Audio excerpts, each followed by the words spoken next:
আমি খুব সুন্দর এবং সুষ্ঠু একটা নির্বাচন চাচ্ছি এবং জনগণ অনেক অপেক্ষা করতেছে যেন খুব সুন্দরভাবে মানুষ ভোট দিতে পারে, এটাই সবার কাম্য। নির্বাচন অনেক কি হয়েছে, কিন্তু সব নির্বাচনী পর্যবেক্ষণ করেছে, কিন্তু সাধারণ মানুষ এখন খুব স্বচ্ছ এবং সুন্দর একটা নির্বাচন চায়। এটাই আমাদের দোকান, চায়ের দোকান, বাজার, এখানে সেখানে এইসব আলোচনা চলতেছে। প্রার্থী বলতে অনেকদিন যাবতই হাসান আল মামুন প্লাস ভিপি নূর, এই দুইজন নিয়ে তোলপাড় আলোচনা চলতেছে। সর্বশেষ একটা দলীয় সিদ্ধান্ত কে কতটুকু আগানো, এই অনুযায়ী লাস্ট পরিস্থিতি পর্যন্ত অপেক্ষা করতে হবে এখানকার প্রার্থীকে হয়। এবং দলীয় সিদ্ধান্ত অনুযায়ী যেমন বিএনপির আছে হাসান আল মামুন ভাই, সে জনগণের কাছে অধিক প্রিয়।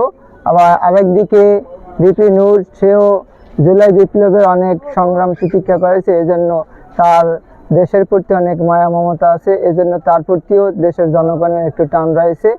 লাস্ট পরিস্থিতি কে এগিয়ে যায়, এটা আমাদের জনগণই মতামত। যে আস্তে আস্তে মানুষের মধ্যে একটা খুব একটা স্বচ্ছ ধারণা হতে যাচ্ছে, যে মনে হয় যে আগের নির্বাচনের তুলনায় এবছরের যে নির্বাচনটা হতে যাচ্ছে, এই নির্বাচনটায় সব মানুষ খুব সুন্দর সুষ্ঠুভাবে ভোট দিতে পারবে, এই নিয়ে তারা মোটামুটি ধারণা পোষণ করছে। আমি হাসান আল মামুন ভাইকেই এগিয়ে রাখছি।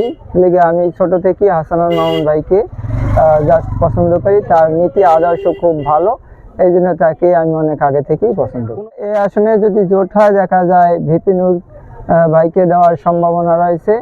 আর আমি ছোট থেকেই দলীয়ভাবে বিএনপিকে পছন্দ করি, সেক্ষেত্রে হাসান আল ভাইয়ের পরামর্শ অনুযায়ী যদি তার দল তাদেরকে যদি দেয়, তখন বিবেচনা করা হবে।